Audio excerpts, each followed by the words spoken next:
Nous sommes en décembre 1895 à Paris. Une foule impatiente se presse dans une salle obscure pour assister à un nouveau spectacle. Tous s'assoient et font face à un écran blanc. Les lumières s'éteignent, plongeant la pièce dans l'obscurité. Et sans prévenir, une image apparaît sur ce drap tendu. Un train s'approche sur des rails. Les spectateurs sont d'abord silencieux, fascinés. Mais le train avance. Sa silhouette devient de plus en plus nette, de plus en plus grande. Une rumeur de crainte parcourt l'assemblée. Des hommes sursautent, des femmes reculent. Certains spectateurs se lèvent de leur siège, effrayés par cette machine qui semble foncer droit sur eux. Des cris étouffés jaillissent, des mains se couvrent les yeux, ils ont peur. Pour eux, le train va franchir l'écran, déferler dans la salle. Mais au fond de cette salle, une jeune femme reste immobile, captivée, hypnotisée. Ses yeux suivent avec attention chaque mouvement projeté sur ce drap. Elle sent son cœur battre plus vite, mais pour une toute autre raison. Elle a une idée. Alice Guy naît en 1873 à Saint-Mandé, dans une maison modeste baignée de simplicité. Son père, libraire à Valparaíso, au Chili, nourrit son esprit d'histoire venu d'ailleurs. Le parfum des vieux livres, les récits exotiques qu'il lui raconte en soirée, éveillent en elle une imagination sans limite. Mais le destin frappe fort. À 17 ans, Alice perd son père. La maison devient alors silencieuse, se vide de son éclat, et l'avenir devient incertain. Face à l'adversité, Alice choisit de se battre. Elle s'émancipe en apprenant la sténographie, un métier réservé aux hommes à l'époque. Les sons du stylet, grattant le papier, rythment ses journées. Cette maîtrise technique lui ouvre les portes d'un emploi chez Léon Gaumont, une entreprise spécialisée dans la photographie. Mais pour Alice, ce n'est pas juste un travail. Dans les laboratoires de Gaumont, où flottent les effluves de produits chimiques, elle se plonge dans un univers fascinant. Elle apprend à manipuler les plaques photographiques, découvre les trucages et suit avec intérêt les expériences de Wilhelm Röntgen sur les rayons X. Ce savoir, qu'elle absorbe avec passion, deviendra une arme précieuse pour son avenir. Nous sommes en 1896, une année où le cinématographe des Frères Lumière enflamme l'imagination des grandes villes. Les salles obscures résonnent des exclamations des spectateurs émerveillés devant les images qui bougent. Des ouvriers quittant leur usine, des passants sur un boulevard, un train arrivant en gare. Mais pour Alice, ces scènes, aussi fascinantes soient-elles, manquent d'âme. Les images défilent, mais ne racontent rien. Cette absence de narration la hante. Dans les bureaux de Léon Gaumont, entre le cliquetis des machines et les discussions feutrées, Alice observe tout. Elle écoute les conversations sur le potentiel commercial des appareils, mais son esprit est ailleurs. Elle imagine des histoires, des récits captivants qui pourraient donner vie à ces images en mouvement. Un jour, le cœur battant et la voix posée, elle propose une idée audacieuse. Et si nous racontions une histoire ? Un silence lourd suit sa déclaration. Léon Gaumont, les bras croisés, réfléchit. L'idée est osée, inhabituelle. Mais, intrigué par sa conviction, il finit par céder. Très bien, mais à condition que ce soit en dehors de vos heures de travail. C'est tout ce qu'il lui fallait. Alice se lance avec une énergie débordante. Elle emprunte une caméra rudimentaire, rassemble quelques accessoires et trouve un décor improvisé. Sur le plateau, tout est minimaliste. Des poupées posées sur des choux en carton fabriqués à la main, une amie portant un déguisement, mais dans l'esprit d'Alice, le cadre est parfait. Elle dirige avec précision, réglant chaque détail. Elle tourne La Fée aux choux, une courte scène inspirée d'un conte populaire.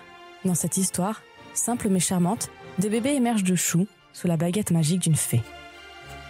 L'image prend vie sous ses doigts. Les personnages bougent, le décor s'anime et l'idée qu'elle a portée éclot enfin. Quand le film est projeté pour la première fois, la réaction dépasse ses espérances. Les spectateurs rient, applaudissent, émerveillés par ce qu'ils viennent de voir.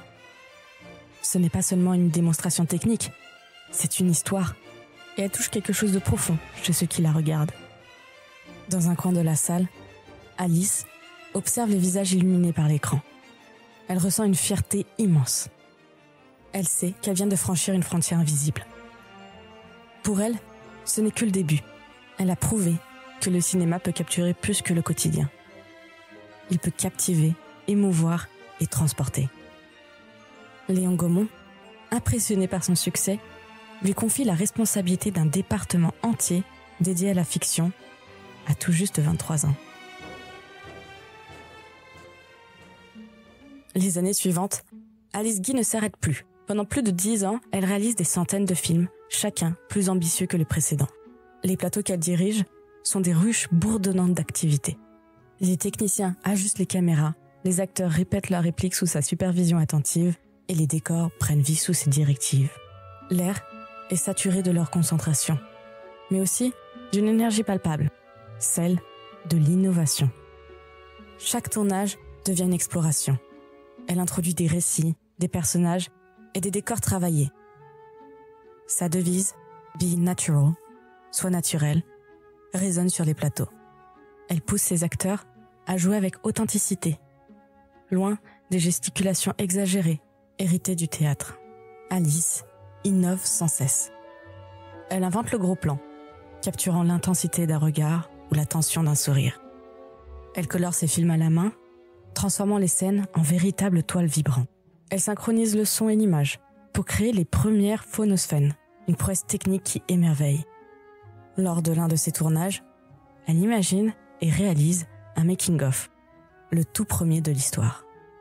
En 1906, à 33 ans, elle réalise La vie du Christ, une fresque monumentale composée de 25 tableaux et rassemblant 300 figurants.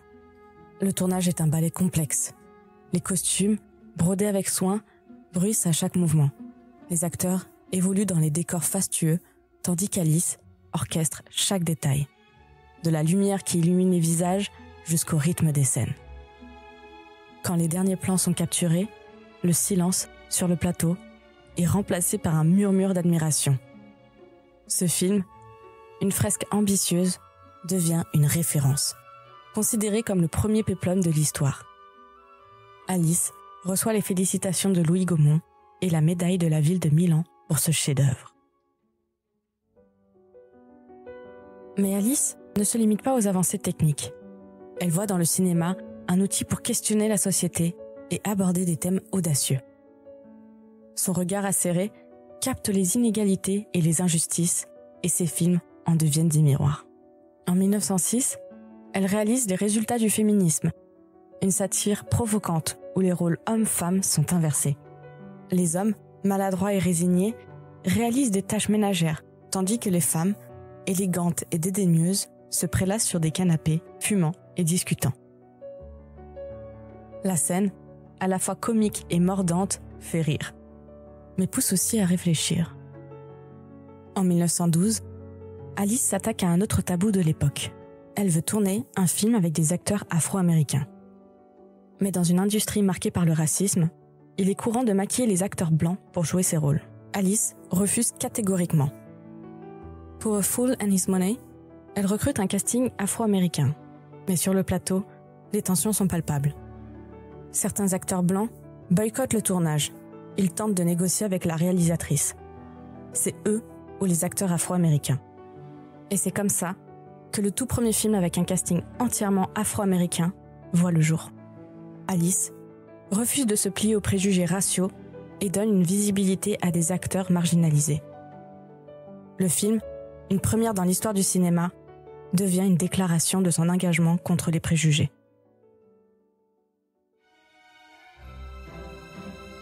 Mais revenons un peu en arrière. En 1907, Alice épouse Herbert Blaché, un employé de Gaumont au sourire charmeur et l'ambition discrète. Ensemble, ils traversent l'Atlantique, les bagages remplis d'espoir et de projets. Direction les États-Unis, terre de promesses et de nouveaux départs. En 1910, à 37 ans, Alice réalise un rêve monumental. Elle fonde Solax Studio, à Fort Lee, dans le New Jersey, alors cœur palpitant du cinéma américain, bien avant qu'Hollywood ne s'impose. Mais Alice ne se contente pas d'un petit studio artisanal. Elle investit toutes ses économies dans la construction d'un complexe moderne et innovant. Les murs, fraîchement bâtis, abritent des plateaux baignés de lumière, des laboratoires de développement où l'odeur des produits chimiques flotte dans l'air et des équipements de pointe qui promettent des merveilles techniques. Alice est partout. Sur les plateaux, elle supervise les acteurs, guide les techniciens et ajuste chaque détail. Dans les bureaux, elle écrit des scripts, signe des contrats et jongle avec les finances. Solax, sous sa direction, devient un véritable empire du cinéma. 3 films par semaine y sont produits. Une cadence vertigineuse qui témoigne de son énergie infatigable. Mais ce n'est pas juste une machine à fabriquer des films. Alice en fait un laboratoire d'innovation et une plateforme pour porter des récits audacieux. Ces films explorent des thèmes avant-gardistes. La contraception, les mariages arrangés et les inégalités sociales. Elle défie les conventions avec une audace rare, repoussant les limites techniques à chaque tournage. Et surtout, elle ouvre des portes à des femmes, leur confiant des postes clés dans une industrie encore largement dominée par les hommes. À Solax, l'air est chargé d'une énergie révolutionnaire portée par la vision d'Alice. Mais en 1913, un choix malheureux va changer le cours de sa vie. Alice, fatiguée par les responsabilités écrasantes, décide de nommer Herbert Blaché, son mari, président de Solax. Elle espère que cette décision lui permettra de se recentrer sur ce qu'elle aime, la création artistique. Mais elle réalise trop tard son erreur. Plus tard, elle confiera avec une pointe d'amertume « Je lui avais abandonné les rênes avec plaisir. » J'aurais, disait Herbert, gêné les hommes qui désiraient fumer leurs cigares en paix et cracher à leurs aises tout en discutant des affaires. Herbert, sous son apparence affable, s'avère être un opportuniste. Peu à peu, il détourne les ressources de Solax pour fonder sa propre société, Blaché Features, laissant Alice dans l'ombre. Les finances de Solax s'effondrent et les dettes s'accumulent. En parallèle, la concurrence devient féroce. Hollywood, cette ville en plein essor de l'autre côté du pays, attire les talents et les capitaux. Alice tente de sauver son studio, mais c'est un combat inégal. Les murs de Solax, autrefois pleins de vie et d'ambition, deviennent des témoins silencieux de sa chute. En 1919, le coup de grâce arrive. Herbert, charmé par une actrice plus jeune, quitte Alice, l'abandonnant seule avec leurs 2 enfants. Le rêve américain d'Alice s'effondre comme un château de cartes. En 1921, elle est contrainte de vendre Solax Studio.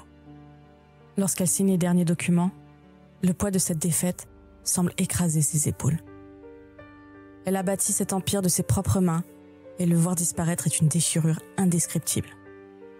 Mais Alice refuse de sombrer. Elle tente de relancer sa carrière en assistant Herbert sur 2 de ses films. L'ambiance sur les plateaux est glaciale. Chaque regard échangé est chargé de tensions non dites. Leur collaboration, déjà fragile, s'effondre et en 1922, leur mariage se termine par un divorce. À 50 ans, Alice retourne en France, cherchant un refuge dans son pays natal. Mais la France qu'elle retrouve n'est plus celle qu'elle a quittée. Le cinéma, désormais dominé par une nouvelle génération de créateurs, n'a plus de place pour elle. Son expérience, son talent, ses innovations, tout cela semble oublié. Et comme si cela ne suffisait pas, une nouvelle désillusion l'attend à son retour. Elle découvre, avec douleur, que son nom était presque entièrement effacé des archives du cinéma. Ses œuvres, qui avaient marqué les débuts de cet art, sont attribuées à d'autres. Même Léon Gaumont, avec qui elle avait travaillé pendant des années et contribué à son succès, minimise son rôle dans ses écrits. La trahison est double, celle du temps et celle de ses anciens collaborateurs. Mais Alice, toujours déterminée, refuse de disparaître dans l'ombre. Depuis son modeste domicile, où règne un silence oppressant, elle commence une nouvelle bataille, celle pour la vérité. Ses mains tremblantes, mais résolues, remplissent des lettres, annotent des manuscrits et rédigent des récits détaillés. Elle raconte avec précision comment elle a dirigé, inventé et contribué à la naissance du cinéma. Chaque mot, chaque ligne est un effort pour reconquérir une place qui lui revient de droit. En 1927, elle retourne aux États-Unis, plein d'espoir de retrouver ses films. Mais lorsqu'elle cherche les œuvres qui avaient été le fruit de son imagination et de son travail acharné, elle n'en retrouve que 3. l'immensité de sa filmographie, composée de centaines de films, semble s'être volatilisée. Le choc est immense. Alice, toujours combative, ne baisse pas les bras. Elle continue de donner des conférences, partageant son expérience et son histoire avec une voix empreinte d'émotion.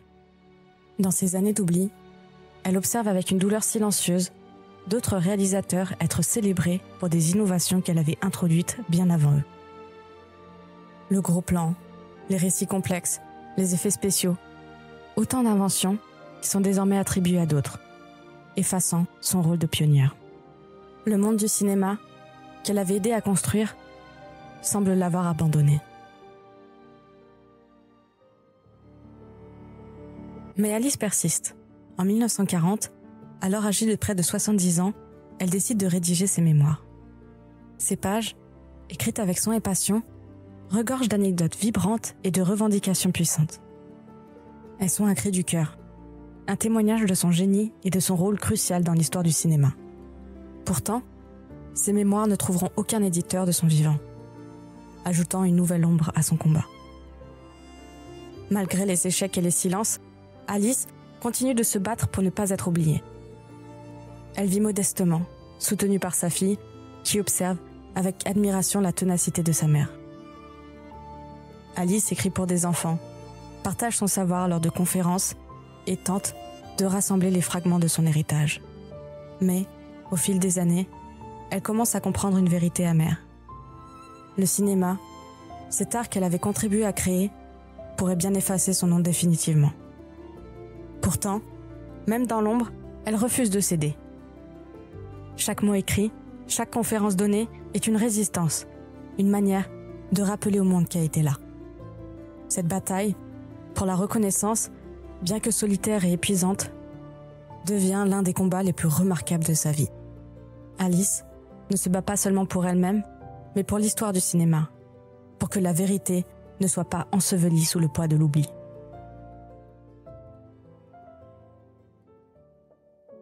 Mais contre toute attente, en 1953, un journaliste s'intéresse à son parcours et mentionne son nom dans un article.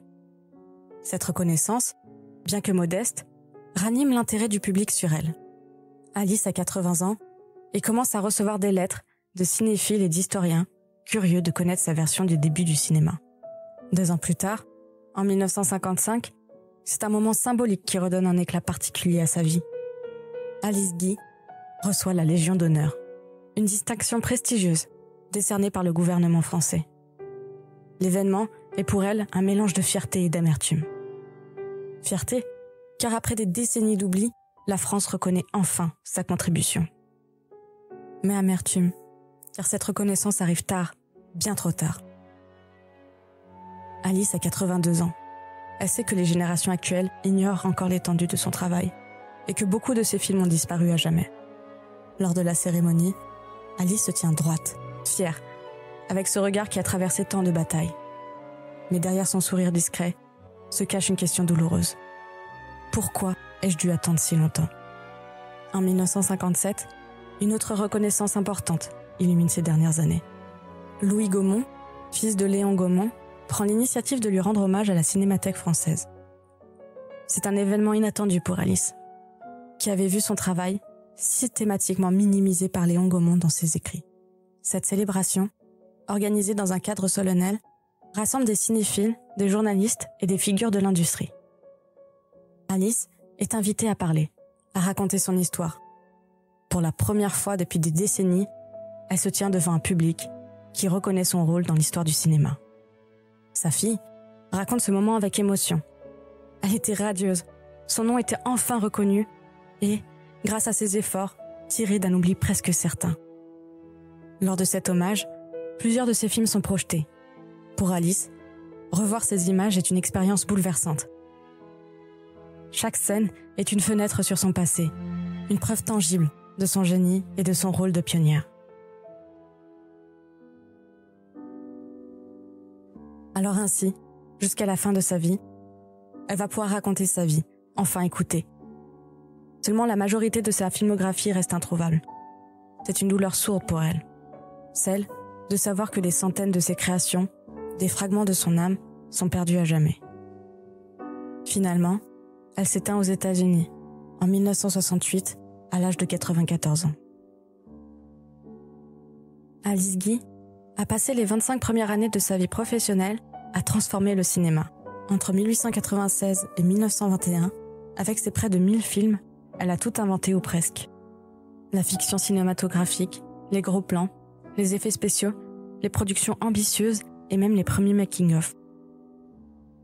Elle a prouvé qu'un film pouvait raconter des histoires, capturer des émotions et faire rêver des générations.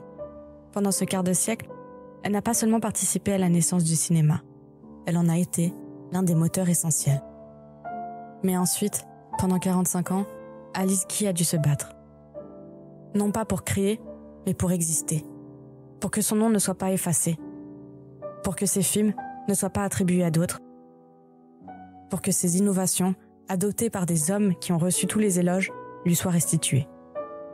Ce combat a été long, épuisant, mais elle l'a mené avec une rigueur et une détermination admirables, jusqu'à la fin de sa vie.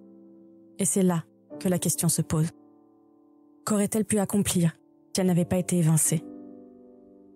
Si les années qu'elle avait passées à se battre pour son héritage avaient été consacrées à la création, qu'aurait-elle offert d'autre au cinéma, à l'art et au monde? Hello! À la fin de chaque épisode, j'aime prendre 2 petites minutes pour vous recommander une créatrice de contenu française que j'admire et qui mérite d'être encore plus connue. Aujourd'hui, j'ai envie de vous parler de Merci l'Audace, le média créé par Chloé, qui met en lumière des films, des séries et bien plus encore, réalisés par des femmes. Elle partage ses coups de cœur, les nouvelles sorties, mais aussi des analyses passionnantes pour nous expliquer pourquoi une œuvre est puissante, engagée et mérite qu'on s'y attarde. Grâce à elle, ou peut-être à cause d'elle, ma liste de films et séries à voir est devenue beaucoup trop longue, mais toujours bien choisie. Je vous mets tous ces liens dans la description de l'épisode, allez jeter un œil à ce qu'elle fait, vous allez adorer. C'était Camille et merci d'avoir écouté mon podcast. Je vous donne rendez-vous au 1er juin pour le prochain épisode. Et si vous avez aimé, n'hésitez pas à noter le podcast et à mettre un petit commentaire, ça m'aide beaucoup. Je suis aussi sur Instagram où vous trouverez des infos additionnelles à mes épisodes et d'autres histoires courtes, et sur Threads pour ceux qui sont curieux un peu de l'envers du décor. Je vous dis à bientôt.